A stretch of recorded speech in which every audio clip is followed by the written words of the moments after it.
My question is just in regards to Macquarie Group.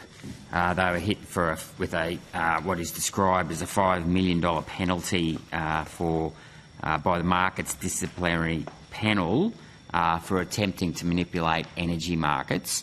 Do you think that the $5 million penalty was enough for Macquarie Bank, given that they've also been fined on other occasions for improper behaviour? Well, that penalty was imposed by the market disciplinary panel, and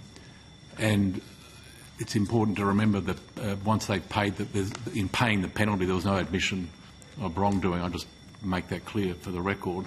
But the size of the penalty and the circumstances in which it was imposed was really a matter for the market disciplinary panel.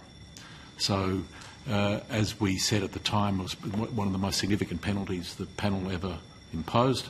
It was what happened there, as I've said on previous occasions, and indeed the panel itself said, was serious. You know, there was a failure to take on board ASIC's warnings. There were issues with marking the close and the way they were conducting themselves, dealing with the trades they were putting on. So I think that's really, it is a significant penalty.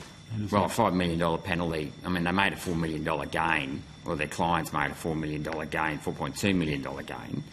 I mean, when they make $3 billion and they're sort of out of pocket less than $1 million, do you really think that's material enough? Well, I mean, it's not really sending us a warning, significant warning, well, a mild warning, but it's not really a deterrent, might be a better way of putting it. A significant enough deterrent to stop this behaviour from happening. Certainly very reputation affecting. My understanding, I don't have it in front of me, but there were 3 entities that were taking advantage of the automated throughput processing of orders, and there was a failure by Macquarie to filter those orders. So there's a question of how much profit Macquarie made by providing that service, and I don't think the panel decision goes to that level of detail. I wasn't aware that we knew what profit those trading entities made. I'm quoting what's in this.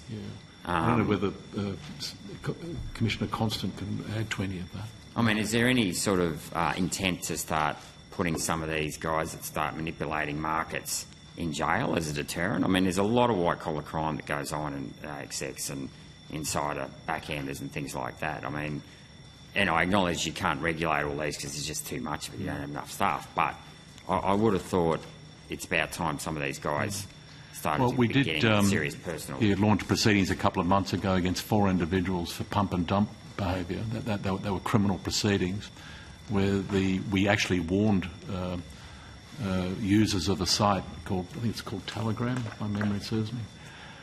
They went ahead anyway, and those charges were laid a couple of months ago now. So that's classic market manipulation activity.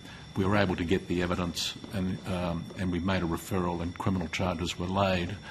There are several other matters that are before the civil courts at the moment. One, again, I'll go to a recent example, COFCO, which involved manipulation of the wheat futures market, and that's an action that we've launched, and it's going through the federal court at the moment. So market manipulation, market abuse in general has always been a priority area of enforcement for ASIC, but I think the committee will appreciate that establishing the evidence required to get up these cases is not straightforward. No, I accept that. Yeah. Okay. Cheers. Thank you. Thanks, Chief.